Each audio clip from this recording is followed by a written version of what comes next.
प्यारे विद्यार्थियों, कल हमने प्रतिरोध के बारे में पढ़ा था। प्रतिरोध की परिभाषा, प्रतिरोध की इकाई, ये सब बातें कल हुई थी।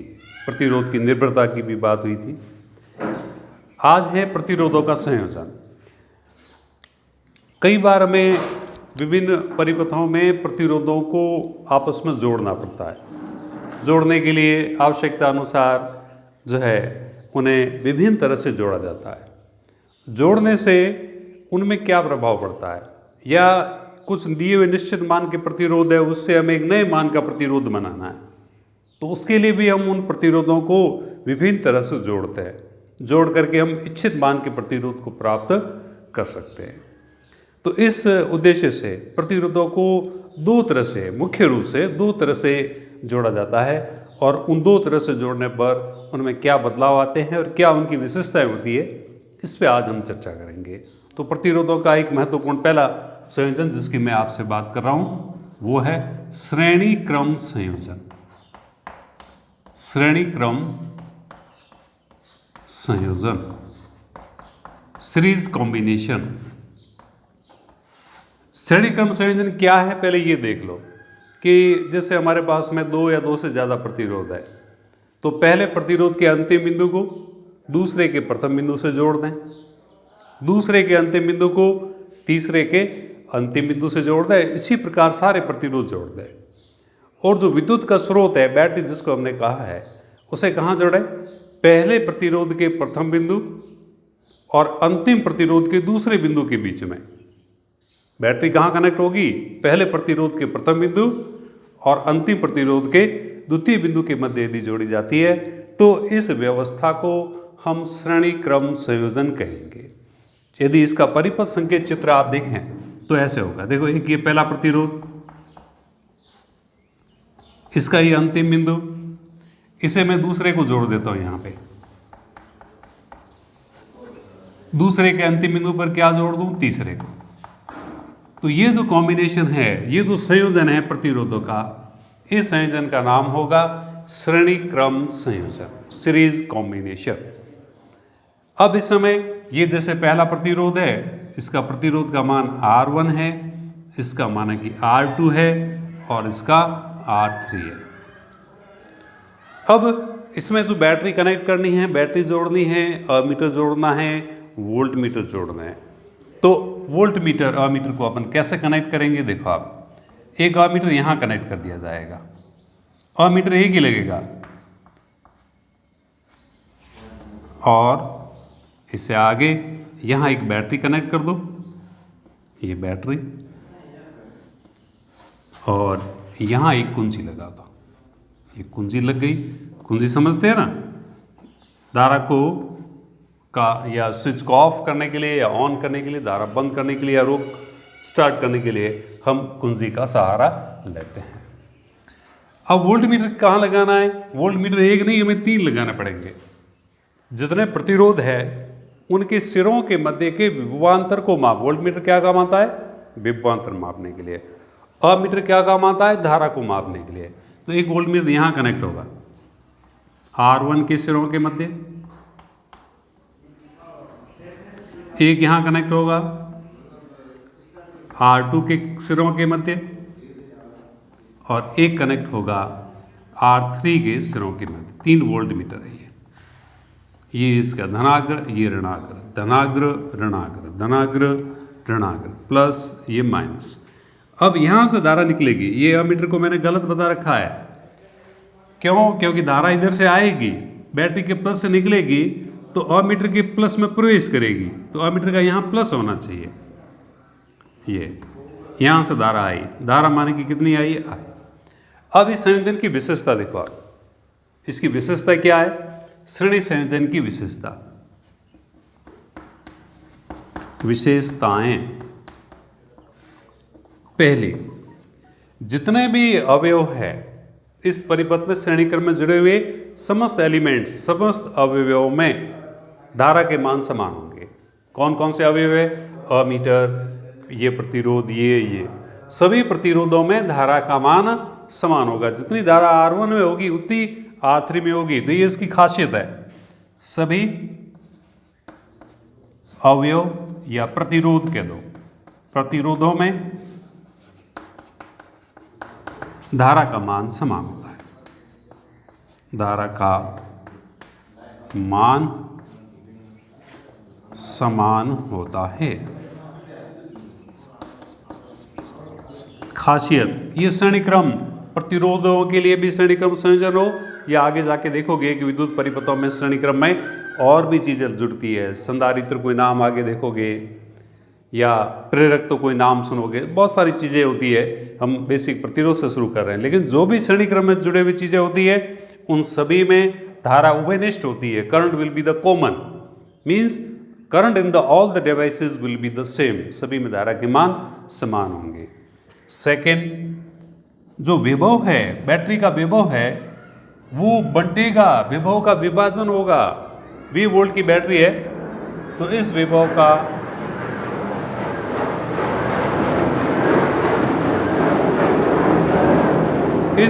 का इन तीनों प्रतिरोधों में विभाजन होगा।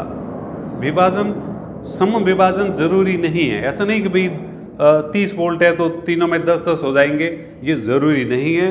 विभव का विभाजन होगा प्रतिरोध के हिसाब से। अलग अलग प्रतिरोध होंगे तो उसमें विभवांतर भी अलग होंगे, लेकिन विभव का क्या होगा? विभाजन। स्रोत के विभव का, स्रोत मतलब बैटरी, स्रोत के विभव का विभाजन होता है।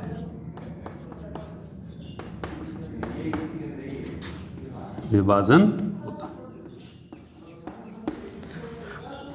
अब इसमें विभवांतर V1 है, यहां V2 है, यहां V3 है। अब आप यहां से देखो, ओम नियम से, ओम के नियम से, ओम का नियम हमने पढ़ रखा है। ओम के नियम से R1 में विभवांतर, R1 में विभवांतर क्या होता है? विभवांतर, विभवांतर होता है धारा गुणा प्रतिरोध। धारा और प्रतिरोध के गुणनफल को विभवांतर कहते हैं। धारा कितनी है? I मान की धारा है। यहां से I मान की निकली, यहां भी I होगी, इसमें भी I होगी, इसमें भी I होगी। लिखा हमने सभी में धारा का मान समान होता है। तो ओम के नियम में कहा गया V बराबर I R, विभवांतर बराबर धारा गुणा प्रतिरोध। तो धारा कितनी है? I, और प्रतिरोध, पहले प्रतिरोध का कितना? R1। तो पहले प्रतिरोध का विभवांतर क्या होगा? ओम के नियम से धारा गुणा प्रतिरोध। इसी प्रकार R2 में विभवांतर क्या होगा? I धारा गुणा इस दूसरे का प्रतिरोध, कितना मान रहे आप? R2, I R2। और तीसरे में क्या होगा? I R3।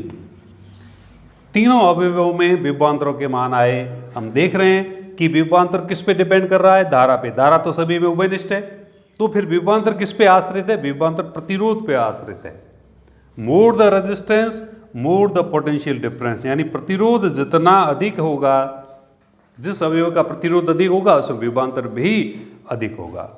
अब दूसरी विशेषता क्या है कि स्रोत यानी बैटरी के विभव का विभाजन हो रहा है, यानी बैटरी V वोल्ट की है तो ये V वोल्ट कहाँ गया है? इन तीनों में बंटा है, इसको V1, इसको V2, इसको V3। तो स्रोत, बैटरी का कुल विभवांतर, बैटरी का कुल विभवांतर V क्या होगा? V तीनों में बंटा है तो तीनों के विभवांतरों का जोड़ बैटरी के विभवांतर के बराबर होगा। V1, V2, V3 के मान आप यहां से रखें, माने कि समीकरण नंबर 1, ये समीकरण 2, ये समीकरण 3, 1, 2, 3 से मान रखो।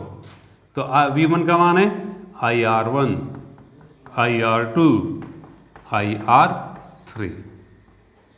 तो अब इसमें देख रहे हैं आप, गणित लगा रहे हैं सिंपल। I तीनों में कॉमन आ सकता है, तीनों में उपस्थित है, तो I कॉमन ले लिया, उभयनिष्ठ ले लिया, तो अंदर क्या रहा? R1 जोड़ R2 जोड़ R3, ये समीकरण नंबर 4। अब यहां से आपने क्या देखा कि एक V वोल्ट की बैटरी थी, जिसे हमने इन तीन प्रतिरोधों की इस व्यवस्था, इस संयोजन से जोड़ा, तो इस व्यवस्था ने इन 3 प्रतिरोधों की इस व्यवस्था ने इस बैटरी से I मान की धारा ग्रहण की थी। अब मैं क्या करता हूं, अब मैं एक प्रतिरोध लेता हूं। I want a single resistance, I want a single resistance, मुझे एक प्रतिरोध चाहिए, ऐसा एक प्रतिरोध चाहिए कि उसे इसी बैटरी से जोड़ने पर वह इससे I मान की धारा ले सकेगी। एक अकेला प्रतिरोध जो इसी बैटरी से I मान की धारा ले सकेगा, उस अकेले प्रतिरोध को हम इस व्यवस्था का तुल्य कहेंगे। क्या कहेंगे? तुल्य। मतलब वो अकेला 3 जुड़े हुए उस बैटरी से I धारा ले रहे हैं और वो एक प्रतिरोध भी ऐसा कर पाता है, तो उस अकेले प्रतिरोध को हम इस व्यवस्था का तुल्य कहेंगे। इक्विवेलेंट, तुल्य। तुल्य समझ गए आप कि वो अकेला वही काम कर लेगा जो तीनों मिलके कर रहे हैं। तो यदि एक प्रतिरोध जो इसी बैटरी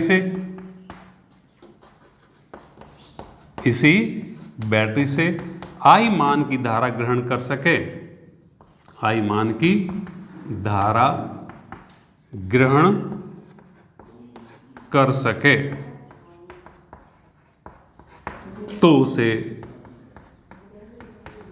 तुल्य प्रतिरोध कहते हैं। उसे तुल्य प्रतिरोध, इक्विवेलेंट रेजिस्टेंस, तुल्य प्रतिरोध कहते हैं।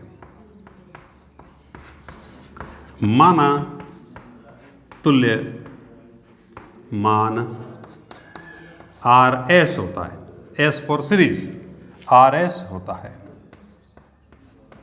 तो वो एक प्रतिरोध होगा, ये एक प्रतिरोध जो आपने यहां जोड़ा है RS, वही अमीटर, वही बैटरी, वही कुंजी, ये अमीटर, ये धारा आई, ये गई। अब यहां आप कनेक्ट कर रहे हैं एक वोल्ट मीटर, एक ही वोल्ट मीटर है ये, जो कि V विभवांतर दर्शा रहा है और धारा इसमें आई है। अब आप यहां से देखो जरा कि इसका विभवांतर, इस RS का विभवांतर कितना है? V है। ओम के नियम से विभवांतर बराबर होता है धारा गुणा प्रतिरोध। धारा कितनी है? I, और प्रतिरोध कितना है? RS। तो ओम नियम से तुल्य प्रतिरोध में विभवांतर, तुल्य प्रतिरोध में विभवांतर, विभवांतर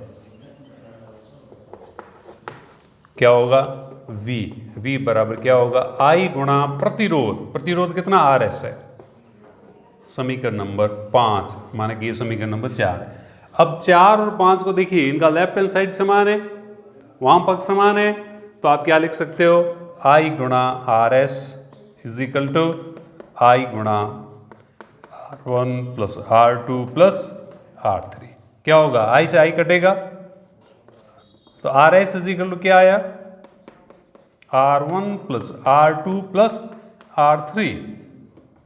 महत्वपूर्ण निष्कर्ष कि 3 प्रतिरोध जो श्रेणी क्रम में जुड़े हुए थे, उनका तुल्य प्रतिरोध का मान सभी प्रतिरोधों के प्रतिरोध मान के जोड़ के बराबर होगा। एक 2 ओम का, एक 4 ओम का, एक 5 ओम का, श्रेणी क्रम में जुड़े हुए हैं, तो तुल्य प्रतिरोध आप कह सकते हो 2 + 4 + 5 होगा। तो तुल्य प्रतिरोध की गणना आप इस सूत्र से करेंगे, लेकिन उससे पहले हमें प्रश्न में समझ लेना चाहिए कि किस संयोजन की बात हो रही है। ये किस संयोजन के लिए है?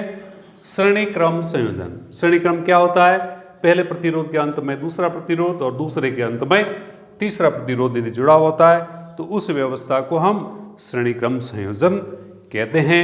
और इस संयोजन की खासियतें क्या होती है कि सभी में धारा समान होती है और एक ही स्विच होता है। अब देखो इसकी क्या खासियत है, जैसे घर में एक पंखा, एक ट्यूबलाइट, एक बल्ब, सब माने कि कैसे जुड़े हुए हो? श्रेणी क्रम में जुड़े हुए हो, तो स्विच एक ही होगा। आप स्विच ऑफ करेंगे, आपका उद्देश्य पंखे को बंद करने का, पंखे का स्विच ऑफ करोगे तो सारे बंद हो जाएंगे, सारे जो घर के उपकरण है वो क्या हो जाएंगे? बंद हो जाएंगे। तो घरों में जो विद्युत व्यवस्था है उसमें उपकरण श्रेणी क्रम में लगाने चाहिए? नहीं। श्रेणी क्रम लगाएंगे तो क्या तकलीफ होगी? ये तकलीफ हो जाएगी ना कि एक स्विच को, एक अवयव को, एक उपकरण को बंद करेंगे तो सारे ही बंद हो जाएंगे। तो वहाँ हम ऐसा नहीं करते। ये हम ऐसा कब करते हैं ये भी जान लो कि जब हमें प्रतिरोध बढ़ाना हो, जब हमें प्रतिरोध बढ़ाना है, जैसे 100 ओम की है या 15 ओम का एक उपकरण है और हमें चाहिए कि उसका 15 ओम प्रतिरोध कम पड़ रहा है, उसका प्रतिरोध हमें 20 ओम चाहिए। तो बहुत सिंपल, 15 ओम का एक उपकरण है और उसे बैटरी से जोड़ना है, लेकिन हम चाहते हैं कि उसका प्रतिरोध कितना बने, 20। तो बहुत आसान, आप इसके साथ में श्रेणी क्रम में जोड़ दो। कितने ओम का, 5 ओम का। तो जब भी हमें प्रतिरोध बढ़ाने की आवश्यकता होगी तो हम अवयवों के या प्रतिरोधों को कैसे जोड़ेंगे, श्रेणी क्रम संयोजन में। तो वापस निष्कर्ष पे बात करें कि एक प्रतिरोध के अंत में दूसरा, दूसरे के अंत में तीसरा जुड़ा हो तो श्रेणी क्रम संयोजन कहलाएगा। श्रेणी क्रम संयोजन में धारा उभयनिष्ठ होती है, विभव का विभाजन होता है। श्रेणी क्रम संयोजन में तुल्य प्रतिरोध का मान सभी प्रतिरोधों के जोड़ के बराबर होगा, चाहे 3 प्रतिरोध हो, चाहे 3 से अधिक भी हो। इस संयोजन का उपयोग हम तब करते हैं जब हमें प्रतिरोध का मान बढ़ाना होता है। और श्रेणी क्रम संयोजन की विशेषता ये होती है कि इसमें हम एक का स्विच ऑफ करेंगे तो सभी उपकरणों के स्विच ऑफ हो जाएंगे, यानी सारे स्विच एक साथ ऑन होते हैं, एक साथ ऑफ होते हैं। तो इसका जो महत्वपूर्ण यूज़ है वो यही है कि हमें जब भी प्रतिरोध का मान बढ़ाना होगा तो हम अवयवों को श्रेणी क्रम में जोड़ा करेंगे।